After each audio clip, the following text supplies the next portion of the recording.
अस्सलाम वालेकुम। आज हम फोटोसिंथेसिस का डार्क रिएक्शन पढ़ेंगे।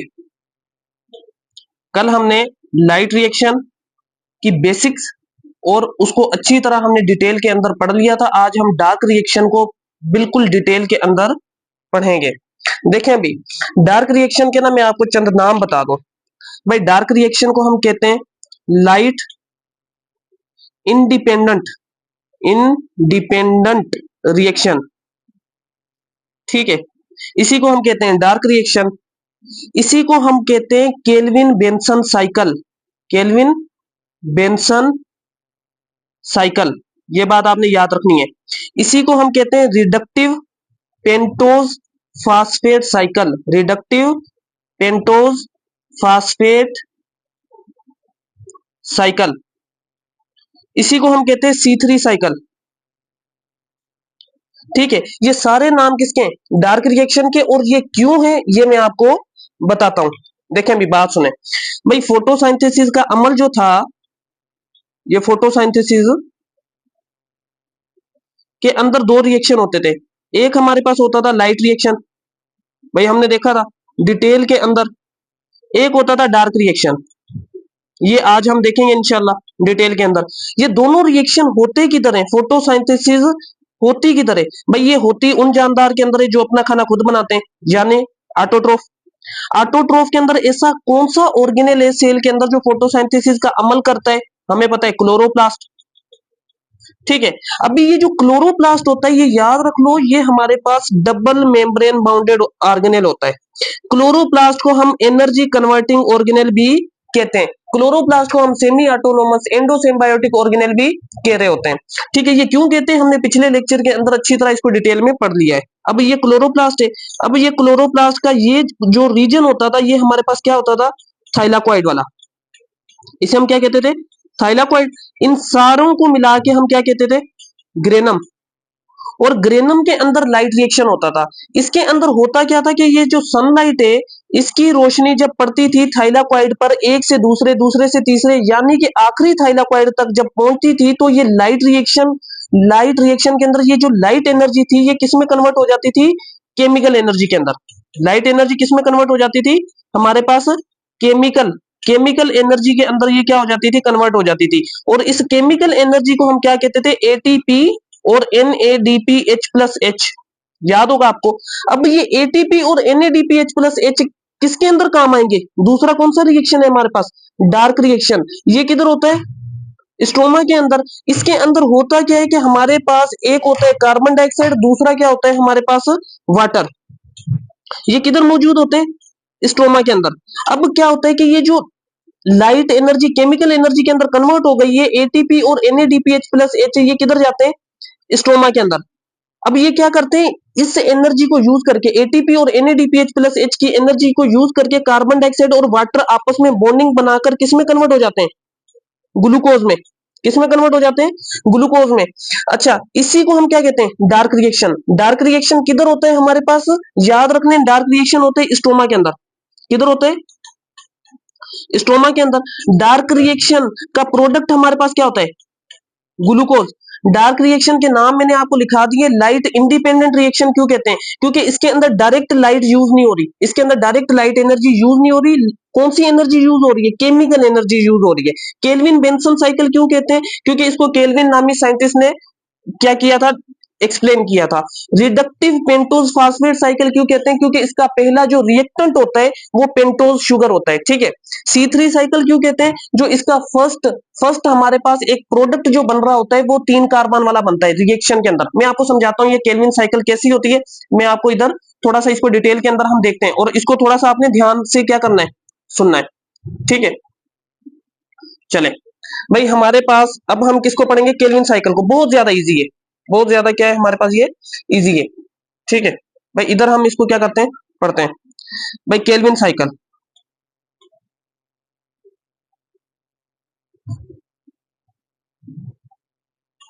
देखें इधर, ये केल्विन साइकिल को हम क्या कहते हैं?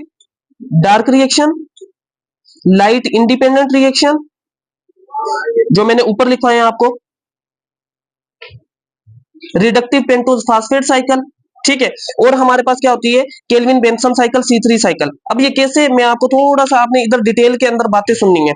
मैं देखो होता क्या है हमारे पास, एक होता है राइबोलोज बाइफास्फेट। मैं आपको ना बनाकर दिखाता हूँ, इधर स्ट्रक्चर बना के दिखाता हूँ कि होगा क्या इस साइकिल के अंदर, बहुत ज्यादा इजी है। मैं देखो इसके अंदर ना 3-4 प्रोसेस है, वो आपने याद रखने हैं। एक कार्बो ऑक्साइलेशन, क्या याद रखना है आपने, एक क्या होता है इसके अंदर, कार्बो ऑक्साइलेशन, कार्बो ऑक्साइलेशन। अच्छा, दूसरा जो है वो याद रखना है आपने, हाइड्रोजिनेशन, हाइड्रोजिनेशन, हाइड्रोजिनेशन या हम उसे क्या बोलते हैं, रिडक्शन। और तीसरा हमारे पास क्या होता है, तीसरा रिएक्शन हमारे पास क्या होता है, रीजनरेशन। क्या होता है, रीजनरेशन। कार्बो ऑक्साइलेशन में होगा क्या, एटमॉस्फेरिक कार्बन डाइऑक्साइड क्या होगी, फिक्स होगी। ये बात आपने याद रखनी है, एटमॉस्फेरिक कार्बन डाइऑक्साइड फिक्स होगी। ये कैसे होगी मैं आपको बताता हूँ। रिडक्शन में क्या होगा, हाइड्रोजन ऐड होंगे, क्या होंगे, हाइड्रोजन ऐड होंगे। इसके बाद रीजनरेशन में दोबारा ये जो हमारे पास जहां से रिएक्शन स्टार्ट होता है राइबोलोज बाइफॉस्फेट से, ये दोबारा बनेगा। ये कैसे बनेगा इसको हम देखते हैं, ठीक है। मैं देखो होगा क्या कि हमारे पास जो रिएक्शन स्टार्ट होता है वो राइबोलोज बाइफॉस्फेट से स्टार्ट होता है। भाई इसके अंदर क्या होगा, हमारे पास 5 कार्बन वाला एक मॉलिक्यूल होता है, 3 4 5। इसके अंदर ये क्या लगा हुआ है, फास्फेट ग्रुप। इसको हम क्या बोलते हैं, पेंटोज शुगर, 5 कार्बन है ना, पेंटोज। इसी पेंटोज को हम क्या बोलते हैं, राइबोलोज। क्या कहते हैं, याद रखना है आपने, राइबोलोज। ठीक है, राइबोलोज। आप मुझे बताएंगे फर्स्ट कार्बन है, ये सेकंड है, ये थर्ड है, ये फोर्थ है, ये फिफ्थ है। ठीक है, आप मुझे बताओ कौन से कार्बन पे फास्फेट लगा हुआ है, 1 पे लगा हुआ है, तो मैं 1 लिखूंगा। कौन से कार्बन दूसरे पे फास्फेट लगा हुआ है, 5 पे। राइबोलोज 1 5, ये कितने फास्फेट है, 1 और 2। इसको हम लिखेंगे बाय, और आगे क्या लिखेंगे, फास्फेट। राइबोलोज 1 5 बाइफास्फेट। अच्छा, अब इसमें क्या होता है कि एटमॉस्फेरिक कार्बन डाइऑक्साइड, कौन सी, एटमॉस्फेरिक कार्बन डाइऑक्साइड इसके अंदर फिक्स होती है। इसी प्रोसेस की वजह से हम इसे क्या कहते हैं, कार्बो ऑक्साइलेशन। क्या कहते हैं, कार्बो ऑक्साइलेशन। अभी आप मुझे बताएं, इधर हमने कार्बन को ध्यान में रखना है। इधर मैं थोड़ी सी बेसिक बनाता हूं, इधर आके हम केल्विन बेंसन साइकिल समझेंगे, क्योंकि फर्स्ट रिएक्शन आपको समझ आ गया तो सारा मामला इधर आगे क्या हो जाएगा, हल हो जाएगा। आप मुझे बताएं कि कार्बन कितने, एक कार्बन इधर है, ठीक है। आप मुझे बताएं इधर कार्बन कितने, राइबोलोज 1 5 बाइफॉस्फेट के अंदर कार्बन कितने होते हैं, 5। भाई इधर कार्बन कितने, 5। भाई इधर अगर मैं देखो कार्बन 5, इधर कार्बन कितने, 1। जब ये कार्बन मिलेंगे तो टोटल कार्बन वाला मॉलिक्यूल कितने कार्बन होंगे उसके अंदर, भाई उसके अंदर कितने कार्बन होंगे, 6 कार्बन। अच्छा, ये जो इंटरमीडिएट बनता है इसे बोलते हैं इंटरमीडिएट, ये बना ना। अब होगा क्या कि ये जो होता है ये अनस्टेबल होता है। क्या होता है ये, अनस्टेबल। अनस्टेबल होगा तो ये क्या हो जाता है, टूट जाता है। ये टूट जाता है, 6 कार्बन वाला टूटता है 2 मॉलिक्यूल के अंदर, जिनके अंदर कितने कार्बन होते हैं, 3 3 कार्बन होते हैं। ये 3 कार्बन वाले मॉलिक्यूल को हम क्या कहते हैं, ग्लिसरेट 3 फास्फेट। क्या कहते हैं हम इसे, ग्लिसरेट 3 फास्फेट। ठीक है, ऐसे कितने मॉलिक्यूल बने, 2। ये बात आपने याद रखनी है। मैं देखो इधर कितने कार्बन थे, 5, इधर 1, 6 कार्बन वाला इंटरमीडिएट बना, जो क्या होता है, अनस्टेबल होता है। ठीक है, अब ये टूट जाएगा 3 3 कार्बन वाले 2 मॉलिक्यूल के अंदर, जिसे हम क्या कहते हैं, ग्लिसरेट 3 फास्फेट। भाई आगे चलते हैं, आगे मैं आपको समझाता हूं।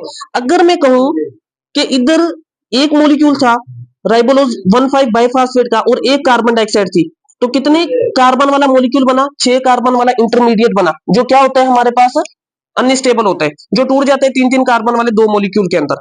अगर मैं आपको कहूं इधर 3 मॉलिक्यूल होते हैं राइबोलोज 1 5 बाइफॉस्फेट के, और 3 मॉलिक्यूल होते हैं किसके, कार्बन डाइऑक्साइड के। आप मुझे बताओ कि इधर ग्लिसरेट 3 फास्फेट के कितने मॉलिक्यूल बनते हैं। भाई जब एक था, ये एक कार्बन डाइऑक्साइड थी, तो हमारे पास ग्लिसरेट 3 फास्फेट के कितने मॉलिक्यूल बने थे, भाई 2 बने थे। अब ये कितने, 3 ये 3 ये, तो अब ग्लिसरेट 3 फास्फेट के कितने मॉलिक्यूल बनेंगे, आप कहेंगे सर कितने बनेंगे, 6। ग्लिसरेट 3 फास्फेट के 6 मॉलिक्यूल बनेंगे। ये कैसे बनते, मैं आपको अभी दोबारा समझाता हूं, देखें बात सुने। भाई ये एक था, ये भी एक था, ये कितने बने, 2। अगर ये 2 होते, ये भी 2 होते कार्बन डाइऑक्साइड, तो ये कितने बनते ग्लिसरेट 3 फास्फेट वाले, 4। अगर ये 3 है और 3 ही कार्बन डाइऑक्साइड है, तो ग्लिसरॉल 3 फास्फेट वाले कितने बनेंगे भाई? 6 बनेंगे। मैं समझाता हूं आपको भाई, अगर ये 3 है, 3 मॉलिक्यूल है, तो कार्बन कितने होंगे इधर भाई? 15 होंगे। अच्छा, अगर 3 कार्बन डाइऑक्साइड है, 3 कार्बन ये, तो टोटल कार्बन कितने हो गए? 18। 18 हो गए। आप मुझे बताएं कि 18 कार्बन वाले में से 6 कार्बन वाले इंटरमीडिएट कितने बनेंगे? 3। हर एक इंटरमीडिएट जो होता है वो अनस्टेबल होता है, वो 2 मॉलिक्यूल के अंदर टूटता है, ग्लिसरॉल 3 फास्फेट के 2-2 मॉलिक्यूल के अंदर। अब ये 3 है, हर एक 2-2 के अंदर टूटेगा, तो 3 कितने के अंदर टूटेंगे? 6 के अंदर। ग्लिसरॉल 3 फास्फेट के अंदर कार्बन कितने होते हैं? 3 होते हैं। 3, और ऐसे मॉलिक्यूल बने कितने? 6। 3 कार्बन 6 बने, तो टोटल कार्बन कितने हो गए? 18। आप मुझे बताएं इधर से कितने कार्बन हमने दिए? 15 कार्बन ये, 3 कार्बन ये, तो टोटल कितने दे दिए? 18 कार्बन। इससे आगे हम चलते हैं, इससे आगे मैं आपको समझाता हूं ये केल्विन साइकिल। यही मुश्किल था, बाकी आगे सारा क्या है? इजी है। ठीक है, हमारे पास इसी को थोड़ा सा हमने ध्यान लगा के समझना होता है, बाकी हमारे पास क्या होता है? इजी होता है। इधर हम केल्विन साइकिल को डिटेल के अंदर अब समझते हैं। भाई देखो, ये हमारे पास केल्विन साइकिल है। ठीक है, इसके अंदर क्या होगा? हमारे पास 3 RuBP राइबोलोज बाइफास्फेट आएंगे। ठीक है, और ये किनसे मिलेंगे? 3 CO2 से, 3 कार्बन डाइऑक्साइड वाले मॉलिक्यूल से। आपको पता है इसके मिलने से एक इंटरमीडिएट जो बनता था, 3 क्या बनेंगे? इंटरमीडिएट जो 6 कार्बन वाले थे। हर एक इंटरमीडिएट अनस्टेबल होता है, जो 2 मॉलिक्यूल ग्लिसरॉल 3 फास्फेट के अंदर क्या होता है? टूटता है। तो इधर अगर 3 RuBP है, 3 कार्बन डाइऑक्साइड है, तो 6 मॉलिक्यूल बनेंगे किसके? ग्लिसरॉल 3 फास्फेट के। इसको मैं पूरा लिखता हूं, ग्लिसरॉल, क्या लिखेंगे इसको? Glycerol 3 phosphate. अगर मैं इसको शॉर्ट फॉर्म के अंदर लिखूं तो हम उसे बोलते हैं G3P, glycerol 3 phosphate. Glycerol 3 phosphate का अगर मैं स्ट्रक्चर बनाऊं तो इसके अंदर कार्बन कितने होंगे? 3। तीसरे कार्बन के ऊपर क्या लगा होगा? फास्फेट। इसी को बोलते हैं हम ग्लिसरॉल 3 फास्फेट। ये फर्स्ट कार्बन, ये सेकंड, ये थर्ड। थर्ड कार्बन पे फास्फेट लगा हुआ है, तो ये क्या बन गया हमारे पास? Glycerol 3 phosphate. अच्छा, इसी वजह से इसी केल्विन साइकिल को हम C3 साइकिल भी कहते हैं, क्योंकि फर्स्ट प्रोडक्ट के अंदर कार्बन कितने? 3 है। अब क्या होगा आगे रिएक्शन के अंदर? ये होगा कि इसके अंदर क्या होगा कि 6 ATP आएंगे। क्या आएंगे?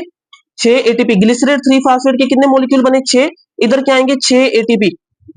ये 6 ATP किस में टूटेंगे? 6 ADP के अंदर। 6 ADP के साथ साथ 6 इनऑर्गेनिक फास्फेट के अंदर टूटेंगे। अब क्या होगा?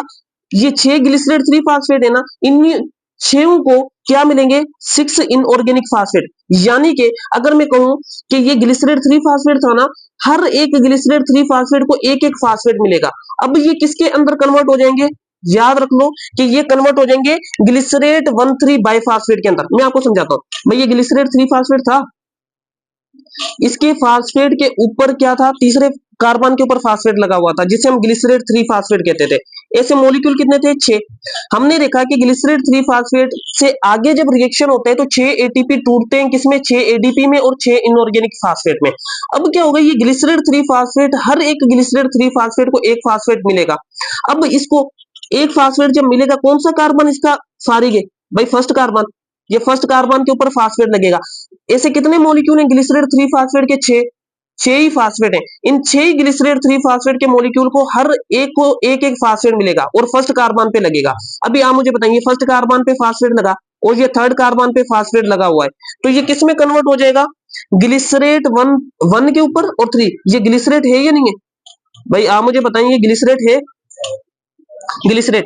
और इसके 1 के ऊपर फास्फेट लगा हुआ है और 3 के ऊपर 1,3 बाय फास्फेट कह सकता हूं मैं इसको, ग्लिसरेट 1,3 बाइफास्फेट इसको कह सकता हूं। अब क्या होगा कि ग्लिसरेट 1,3 बाइफास्फेट के अंदर क्या आएंगे? 6 NADPH plus H, 6 NADPH plus H। क्या होगा कि ये 6 NADPH प्लस H किस में कन्वर्ट होगा? 6 NADP के अंदर, 6 NADP के अंदर। और इससे हाइड्रोजन क्या हो जाएंगे? रिमूव हो जाएंगे। 6H प्लस H इधर से क्या हो जाएंगे? रिमूव हो जाएंगे। और ये 6H प्लस H जो होंगे ये किसको मिलेंगे? याद रख लें, ग्लिसर अल्डिहाइड, ये ग्लिसरेट 1,3 बाइफास्फेट को ये मिलेंगे। और होगा क्या कि ग्लिसरेट 1,3 बाइफास्फेट के अंदर से 6 फास्फेट दोबारा निकल आएंगे। 6 फास्फेट दोबारा निकल आएंगे। मैं समझाता हूँ इस रिएक्शन में हुआ क्या। ये ग्लिसरेट 1,3 बाइफास्फेट में से जब 6 फास्फेट निकल आएंगे, वो भी 1 कार्बन वाली जगह से, तो ये किस में कन्वर्ट हो जाएगा, याद रखने, ग्लिसर अल्डिहाइड 3 फास्फेट के अंदर, ग्लिसर अल्डिहाइड 3 फास्फेट के अंदर। आप कहेंगे सर ग्लिसरेट 3 फास्फेट के अंदर क्यों नहीं कन्वर्ट हुआ, याद रख ले इसके अंदर ये 6 हाइड्रोजन के जोड़े भी तो ऐड हुए हैं ना, तो ये किसके अंदर कन्वर्ट हो जाता है, ग्लिसर अल्डिहाइड 3 फास्फेट के अंदर। ऐसे कितने मॉलिक्यूल है, 6। अब क्या होगा कि 6 ग्लिसर अल्डिहाइड 3 फास्फेट के मॉलिक्यूल में से एक ग्लिसर अल्डिहाइड 3 फास्फेट का मॉलिक्यूल क्या हो जाएगा, आउटपुट होगा। लाइट इस डार्क रिएक्शन का आउटपुट क्या होता है, एक ग्लिसर अल्डिहाइड 3 फास्फेट का मॉलिक्यूल। इसका इनपुट क्या होता है, याद रखने 3 कार्बन डाइऑक्साइड के मॉलिक्यूल। अगर कोई आपसे पूछ ले केल्विन बेंसन साइकिल का जो इनपुट है वो कार्बन डाइऑक्साइड है और आउटपुट क्या होता है, ग्लिसर अल्डिहाइड 3 फास्फेट। अभी आप मुझे बताएं कि इसके अंदर कितने ग्लिसर अल्डिहाइड 3 फास्फेट के मॉलिक्यूल बच गए, तो आप कहेंगे सर 5 ग्लिसर अल्डिहाइड 3 फास्फेट के मॉलिक्यूल बच गए। आप मुझे बताएं ग्लिसर अल्डिहाइड 3 फास्फेट का अगर मैं स्ट्रक्चर बनाऊं तो इसके अंदर कार्बन कितने होंगे, भाई 3 है, कार्बन कितने 3, और इसके साथ हर आखिरी थर्ड कार्बन के साथ क्या लगा हुआ है, फास्फेट।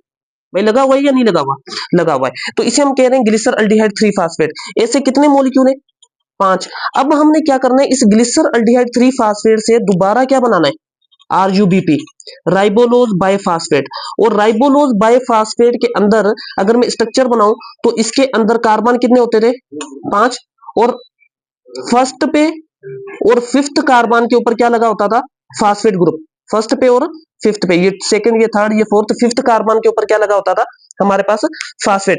आप मुझे बताएं कि इसके अंदर कार्बन कितने मौजूद है, भाई ऐसे 3 मॉलिक्यूल थे ना, एक मॉलिक्यूल के अंदर 5 कार्बन, तो 3 मॉलिक्यूल के अंदर कितने कार्बन होंगे, 3 पंजे 15 कार्बन।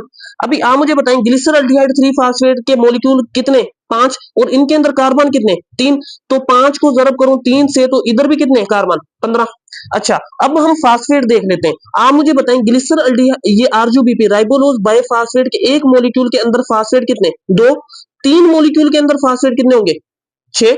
भाई 3 मॉलिक्यूल के अंदर फास्फेट कितने होंगे, 6। इसके अंदर अगर मैं फास्फेट देखूं, एक मॉलिक्यूल के अंदर हमारे पास एक फास्फेट, 5 मॉलिक्यूल के अंदर हमारे पास कितने, 5 फास्फेट। आ जाके मसला किधर हो रहा है, इसके अंदर 5 फास्फेट है और इसके अंदर कितने फास्फेट है, 6 फास्फेट। अब हमें क्या करना पड़ेगा, ग्लिसर अल्डिहाइड 3 फास्फेट को एक फास्फेट देना पड़ेगा, जिससे सारा मसला हल हो जाएगा। कार्बन का मसला तो हल है लेकिन फास्फेट का इश्यू बन रहा है, तो हम क्या करेंगे, इधर 3 एटीपी देंगे। 3 एटीपी जो है किसमें कन्वर्ट होंगे, 3 एडीपी के अंदर, और 3 इनऑर्गेनिक फास्फेट के अंदर। इनमें से क्या होगा, एक इनऑर्गेनिक फास्फेट इसको मिलेगा, ग्लिसर अल्डिहाइड 3 फास्फेट को। तो आप मुझे बताएं ग्लिसर अल्डिहाइड 3 फास्फेट को जब एक फास्फेट मिलेगा तो इसके पास कितने फास्फेट थे, 5, 5 से कितने हो जाएंगे, 6, 6 फास्फेट हो गए और 15 कार्बन। अब ये 15 कार्बन और 6 फास्फेट वाला जो मॉलिक्यूल है ये किसमें कन्वर्ट होगा, राइबोलोज बाइफास्फेट में। आप कहेंगे सर राइबोलोज बाइफास्फेट में भी 15 कार्बन है और 6 फास्फेट है, इसके अंदर भी 15 कार्बन है और 6 फास्फेट। आप मुझे बताएं इधर 3 मॉलिक्यूल है और इसके अंदर जो एक मॉलिक्यूल है उसके अंदर 5 कार्बन है, इधर 5 मॉलिक्यूल है और एक मॉलिक्यूल जो है उसके अंदर 3 कार्बन है। इस प्रोसेस को हम कहते हैं रीजनरेशन। इसको क्या कहते हैं, रीजनरेशन, जिससे राइबोलोज बाइफास्फेट के अंदर ग्लिसर अल्डिहाइड 3 फास्फेट राइबोलोज बाइफास्फेट के अंदर कन्वर्ट होता है। इस प्रोसेस को हम क्या बोलते हैं, रीजनरेशन। रीजनरेशन इस रिएक्शन के अंदर याद रखने कितने 5 to 11 एंजाइम यूज होते हैं, 5 to 11 एंजाइम। और टोटल केल्विन साइकिल के अंदर, टोटल केल्विन साइकिल के अंदर हमारे पास, याद रखने कि टोटल केल्विन साइकिल के अंदर हमारे पास 13 मेन रिएक्शन होते हैं, 13 मेन रिएक्शन होते हैं और 11 एंजाइम इसके अंदर क्या होते हैं, यूज होते हैं। 11 एंजाइम इसके अंदर यूज होते हैं और टोटल 13 मेन रिएक्शन होते हैं हमारे पास। ठीक है, ये बात आपने याद रखनी है। अभी ये जो हमें आउटपुट मिला है ग्लिसर अल्डिहाइड 3 फास्फेट का, ये एक जो है ग्लिसर अल्डिहाइड 3 फास्फेट का जो आउटपुट मिला है ये दोबारा साइकिल के अंदर जा सकता है। ठीक है, ये दोबारा साइकिल के अंदर जा सकता है अगर ये क्लोरोप्लास्ट के स्टोमा में ही रहता है। अगर ये क्लोरोप्लास्ट के स्टोमा में ही रहता है तो दोबारा रिएक्शन होगा, केल्विन साइकिल होगी। ठीक है, दोबारा होगी, दोबारा ग्लिसर अल्डिहाइड 3 फास्फेट बनेगा, दोबारा होगी, दोबारा ग्लिसर अल्डिहाइड 3 फास्फेट बनेगा। ये मिलकर क्या बनाएंगे, स्टार्च। अगर ये Ga3p किधर चला जाता है, साइटोप्लाज्म के अंदर चला जाता है, तो ये फिर किसके अंदर कन्वर्ट होगा, ग्लिसरॉल्डिहाइड 3 फास्फेट के दो मॉलिक्यूल आएंगे, ये ग्लूकोज के अंदर कन्वर्ट होगा। ग्लूकोज किससे मिलेगा, फ्रक्टोज के साथ मिलेगा। फ्रक्टोज के साथ मिलेगा तो ये मोनोसेक्राइड, ये भी मोनोसेक्राइड, ये किस में कन्वर्ट होंगे, डाइसेक्राइड, जिसे हम क्या बोलते हैं, सक्रोज। और आपको पता है प्लांट का जो फूड होता है, प्लांट का जो फूड होता है वो ग्लूकोज नहीं होता, वो कौन सी फॉर्म में होता है, डाइसेक्राइड की फॉर्म सक्रोज के अंदर होता है। जब ये सक्रोज के अंदर कन्वर्ट होगा तो ये किसके अंदर जाएगा, फ्लोएम के अंदर। जब ये फ्लोएम के अंदर जाएगा तो पूरी प्लांट की बॉडी के अंदर ये क्या करेगा, ट्रांसफर हो जाएगा। ठीक है, ये बात आपने याद रखनी है। अच्छा, अब इसका केल्विन बेंसन साइकिल का हम लुबे लुबाब निकालते हैं कि इसके अंदर क्या क्या हुआ। भाई देखो, आप मुझे बताएं कि ये जो केल्विन बेंसन साइकिल हमने पढ़ी, इसके अंदर हमारे कितने एटीपी यूज हुए। भाई 6 एटीपी ये यूज हुए, हमारे पास 3 एटीपी ये यूज हुए, तो टोटल कितने यूज हुए, 9 एटीपी, 9 एटीपी। अच्छा, आप मुझे बताएं NADPH प्लस H कितने यूज हुए, कितने, 6 NADPH प्लस H हमारे पास क्या हुए, यूज हुए। ये बात आपने क्या करनी है, जहन नशीन रखनी है। और इसके यूज होने के बाद हमें मिला क्या, हमें मिला ग्लिसरॉल्डिहाइड 3 फास्फेट का एक मॉलिक्यूल। एक ग्लिसरॉल्डिहाइड 3 फास्फेट के मॉलिक्यूल को बनाने के लिए हमें कितने एटीपी यूज करने पड़ते हैं, 9 एटीपी और 6 NADPH प्लस H। और ये रिएक्शन किधर होता है, स्टोमा के अंदर। इसका नाम क्या है, dark reaction, light independent reaction, Calvin cycle, C3 cycle, reductive pentose phosphate cycle. ठीक है, इतनी सी बात